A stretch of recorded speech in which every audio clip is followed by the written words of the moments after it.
14 वर्ष मैंने पीसीओडी से संघर्ष किया। mu gihe cy'imyaka 14 yose narwanaga n'ibibyimba byo mu mirantanga bita PCOD PCOD kandi nta nzira yo gukira nimwe yabonekaga और कोई मार्ग नहीं दिखाई दे रहा था। माँ बनना असंभव लगने लगा था। byasaga nkaho byari kuzagenda neza ariko numvaga ubuzima bwanjye bwose nta gaciro bufite ऐसे लगा था कि मेरा पूरा जीवन व्यर्थ है। इसलिए नहीं कि हाँ माँ बनना ही सब कुछ है, पर मेरे लिए si uko kuba umubyeyi bihatse byose ariko kuri njye kuba umubyeyi ushagawe n'abo yibarutse byari ingenzi cyane. माँ बनना बहुत कुछ था। nta kure habaho iyo umuntu afatanyije kwizera no kubungabunga amahame y'ubuzima inyuguti ku nyuguti. uyu mubyeyi yari yarashatse nk'abandi babyeyi bose ariko abura urubyaro, yanze gucika intege, yiyemeza gushaka igisubizo cy'ikibazo cyari kimuremereye. aya nawe ashobora kuba amahirwe yawe uyu munsi.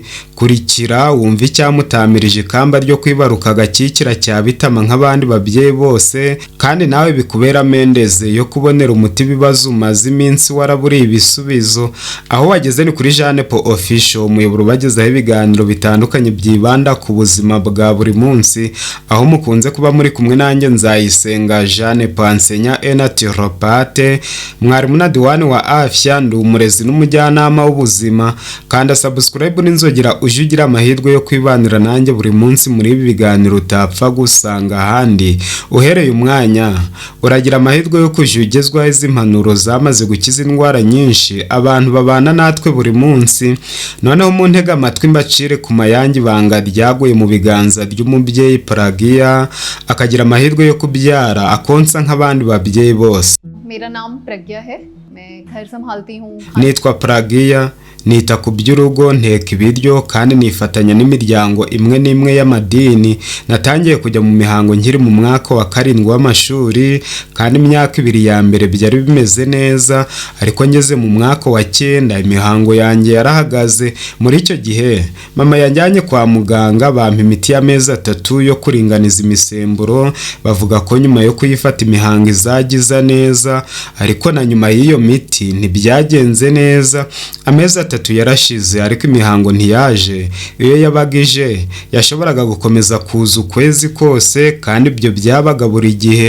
mu marangamutima yanjye ibi byarambabazaga cyane. ku mubiri ibyo byaberaga ku mubiri, ariko mu mutwe nahoraga mpangayitse cyane, kandi numvaga ibihe byo kwiheba biza kenshi. nari nzi impamvu, kubera ko hari ikitagenda neza mu mubiri wanjye. बनाती हूँ, कुछ धर्म संस्थाओं से जुड़ी हुई हूँ।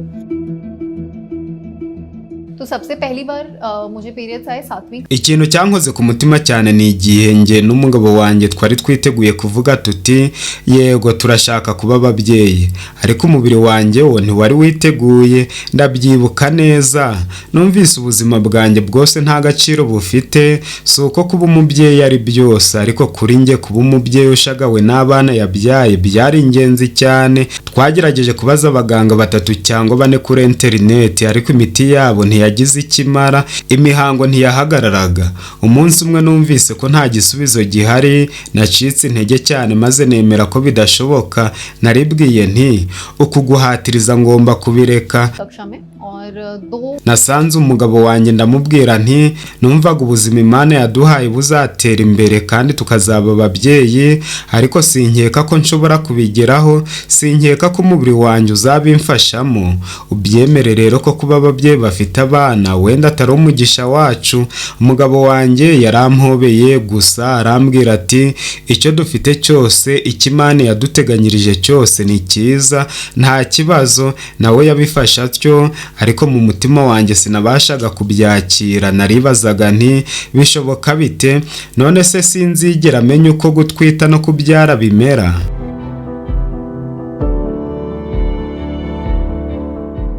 उसने भी स्वीकार ही कर लिया तरह से, पर igitekerezo cy'uko ibiranga njye cyangwa umugabo wanjye bitazagaragara mu mwana wacu byankomeresaga umutima wanjye warababaye cyane kandi nkarira cyane. nibaza nti byaba bimaze iki kubaka urugo no gukora byinshi muri ubu buzima? N'ubu buzima bumwe bwarahagaze. Hashize amezi make twari dufite urugendo rwo kujya i Himachari, twari twateguye urugendo rw'amezi 2 kandi hari hashize amezi 6 ntabona imihango. Hari urugendo rwo kuzamuka amadarajya 300, twari twamaze gufata aho tuzaba muri Ayabinibi, maze nyuma y'amezi 6 mbona imihango, ariko iyo mihango ntiyahagarara, yakomeje iminsi 30 yose. Ncika intege cyane ku buryo narebaga ahantu heza narindi nkibwirane, अपने मन के भीतर में मैं उसको नहीं स्वीकार कर पा रही थी. मुझे लगा ये कैसे हो सकता. nta muntu waba afite amahirwe make nkanjye. Muri icyo gihe umunsi umwe numvise nshaka kurya ikintu kiryoshye, naribwiye nti reka nteke ikintu. Nahisemo gukora padding y'amata, ariko nta mata nakoresheje kuko byari byamaze kugaragara ko amata atuma PCOD irushaho gukara. Mu gihe nashakishaga uko nayikora nta mata, nageze kuri video ya Scientific Movement yerekana uko bakora amata ya coconut milk. maze kuyibona sinashoboye guhagararaho. Ntabwo narebye video imwe gusa ngo mpagarare, natangiye kureba video zabo kuva ku manwa kugeza nijoro. Nari maze kureba hafi video zose zo kuri channel yabo ya Scientific Movement. चलचित्र देखा और वहाँ पे मैं रुक गई. मैं देखती गई. दोपहर से मैंने देखना आरंभ किया. Amahirwe nuko bukeye bwaho hari hateganyijwe Health Transformation Workshop ahagana ku itariki ya 14 Kanama. Nariyandikishije, ariko kubera ko nanditse ntinze hafi nta gisubizo nahise mbona. Hasigaye iminota 10 ngo workshop itangire, nibwo nabonye igisubizo maze nshobora kuyitabira. Iyo workshop irangiye narize amarira y'ibyishimo. Naravuze nti birashoboka ko nakiza umubiri wanjye mu buryo karemano kandi nkagerageza kuba umubyeyi. Birashoboka pe. आशा के आंसू थे. लगा कि हाँ शायद संभव है. Nyuma yaho natangiye kujya niyiriza ubusa amasaha 16 kuva uwo munsi nyine, kandi ntangira no gushyira agatambaro gatose ku mubiri. Nyuma yaho nakoze urutonde rw'ibyo nagombaga gukora, maze niha intego yo kugerageza buri munsi. Nibwira nti reka nkore ibi ndebe uko bigenda. एक सप्ताह के बाद मुझे याद है सिर्फ एक सप्ताह. Nyuma y'icyumweru kimwe gusa, ndabyibuka neza, icyumweru kimwe gusa nari maze kubikurikiza, nagize imihango myiza. Numvise mu buryo karemano hari ikintu kibi kiri gusohoka mu mubiri wanjye, wabyita uburozi cyangwa uko ushaka kose. Nyuma y'ukwezi kumwe neza, imihango yongeye kuza, hanyuma itangira kujya iza buri kwezi neza. Ikibazo nari maranye imyaka 14 cyasaga nkaho cyakize mu kanya gato. Uwahoraga ajya kwa muganga w'abagore gynecologue wahabwaga imiti ikomeye y'amezi 3, ubu yaratangiye kubona imihango buri kwezi ku gihe nyacyo. Kuri nge ibyo byari igitangaza gikomeye. एकदम ठीक टाइम पे. तो मेरे लिए तो चमत्कार से कम नहीं था. फिर मैंने फरवरी में मुझे कुछ संकेत मिले. मैंने पति को कहा कि hanyuma muri Gashyantare natangiye kubona ibimenyetso. Nabwiye umugabo wanjye nti nkeneye gukora test yo kureba niba ntwite, genda ugure kit uyizane. Yaragiye arayizana, ndipimisha, maze ibisubizo biba positive. Sinabyizeye, naravuze nti mama shenye bishoboka bite? मैंने कहा नहीं यार दूसरी बार एक और लेके आओ. Numvaga hakiri urugamba runini. Ndamubwira nti ongera uzane indi. Nongeye kwipimisha, nabwo biba positive. Ibyishimo byanjye ntibyari bifite iherezo, byabaye ibirori bikomeye cyane kuko n'umugabo wanjye nawe atarabyiteze.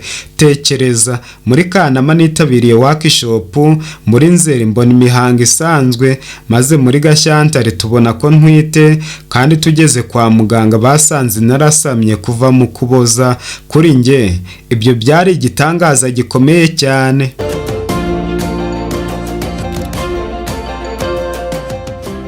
तो ये मतलब Muri ako kanya nyine umutima wanjye wahise unjyana muri paradizo y'ibyishimo. Naravuze nti mugenzi, uzi ko nabonye inkuru nyinshi z'abantu bahinduye ubuzima bwabo. Ndakwinginze reka buri wese amenye ko nibi bishoboka. आपकी बहुत सारी कथाएं कहानियां मैंने देखी हैं लोगों की लाइफ ट्रांसफॉर्मेशन की. आप ना सबको ये बताओ यार, ऐसा भी हो सकता है. अभी राम मेरा पुत्र 1 वर्ष का ubu Ramu umuhungu wanjye agiye kuzuza umwaka umwe, n'ubu sindabyemera ko nabaye umubyeyi. Ifunguro rye naryo riba rigizwe n'ibyo kurya karemano, kandi mbona ibyishimo byinshi mu kuba ndi mama w'umuhungu wanjye. Mu by'ukuri sindabyemera ko hashize imyaka 2 gusa numvaga ko kuba umubyeyi mu buryo karemano bidashoboka, none uyu munsi buri munsi numva ari mwiza cyane. एक वो भी समय था जब लग रहा था कि मातृत्व ही प्राकृतिक रूप से असंभव है और आज हर दिन इतना प्यारा. Birashimishije. Niba nawe wifuza gukurikiza inama Pelagiya yubahirije, bana natwe buri munsi, kandi niba wifuza kugira ubuzima bwiza muri rusange usibye gukikira ikibondo nk'abandi babyeyi bose, kurikiza izi nama z'ubuzima buri munsi uzakira n'izindi ndwara waburiye igisubizo. Usabwa kubyuka unywa amazi y'akazuyaze, hashira isaha ukarya ibyo kurya biteguye neza, ukongera kunywa amazi mu masaa 6, ibya nimugoroba ukabirya utarengeje saa 9, nijoro ntugire ikintu na kimwe ukoza mu kanwa. Uzagira ubuzima bwiza kuko yari amahame y'ingenzi cyane afasha umubiri kwisukura, gukoresha neza intungamubiri no kongera ubushobozi bwo kwirinda indwara, bityo n'imiti umuntu akoresha ikabona uko ikora neza kandi igatanga umusaruro mwiza. Inshuti bavandimwe, mbashimiye ko mudahwema kubana nanjye muri ibi biganiro twishimira kubagezaho buri munsi. Mwigiriye neza niba mwaramaze gukanda subscribe n'inzogera. Gusa wowe niba ari bwo bwa mbere twari duhuriye muri ibi biganiro, kanda kuri iyi buto ya subscribe utazongera gucikwa n'ikiganiro na kimwe. Akaryoshye nakagaruka, mbaye mbasezeyeho, naho ubutaha. Bye bye.